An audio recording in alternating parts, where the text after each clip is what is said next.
இன்னைக்கு நம்ம no oil no boil சீரீஸ்ல கார அவல் எப்படி செய்யறதுன்னு பார்க்க போறோம். இதெல்லாம் ஏன் செய்யறோம், எப்படி செய்யறோம் அப்படின்றத முன்னாடி உள்ள வீடியோல தெரிஞ்சுக்கோங்க.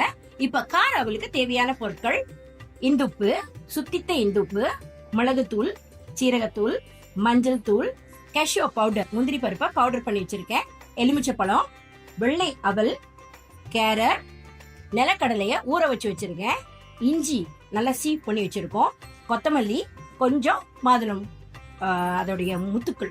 இப்ப இது எல்லாமே தேவையான பொருட்கள். நீங்க வேணா கணக்கு பண்ணிக்கோங்க டைம், எவ்வளவு நேரத்துல இதை நம்ம செஞ்சு சிம்பிளா சாப்பிட போறோம் அப்படின்றத பார்ப்போம். இப்ப இந்த வெள்ளை அவலை ஒரு 2-3 தடவை அலசிட்டு கொஞ்சோண்டு தண்ணி வச்சு வச்சிருக்கோம். நிறைய பேர் கேள்வி இருக்கும், இது சூடு தண்ணியா ஆறுன தண்ணியா, உங்க வீட்டுல ஏதாவது மிஷின்ஸ் இருந்துச்சு பியூரிஃபை வாட்டர்னா அது பாய்ச்சிக்கோங்க. அப்படி உங்களுக்கு வெறும் வேக வச்ச தண்ணி, அவிச்ச தண்ணி, இந்த பாயில் பண்ண தண்ணின்னு சொல்றோம்ல வார்ம் வாட்டர், அது இருந்தாலும் அதை பாய்ச்சிக்கலாம்.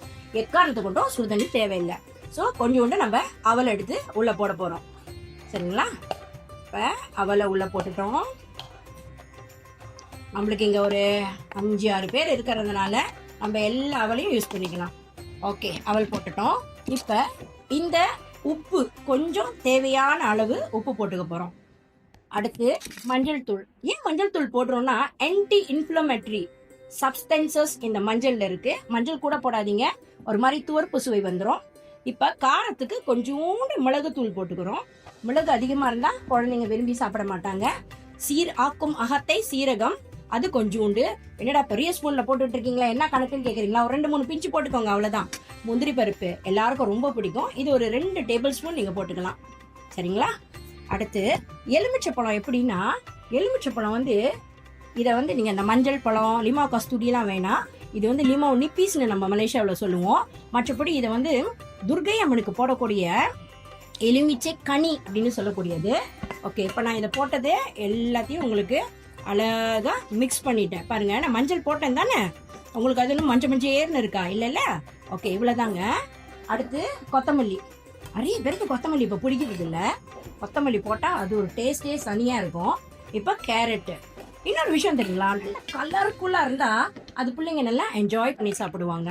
இப்போ கொஞ்சம் என்ன போட்டோம், நிலக்கடலை போட்டுட்டோம். இப்போ இஞ்சி கொஞ்சமாக, ரொம்ப போட்டிங்கன்னா காரமாக இருக்கும்.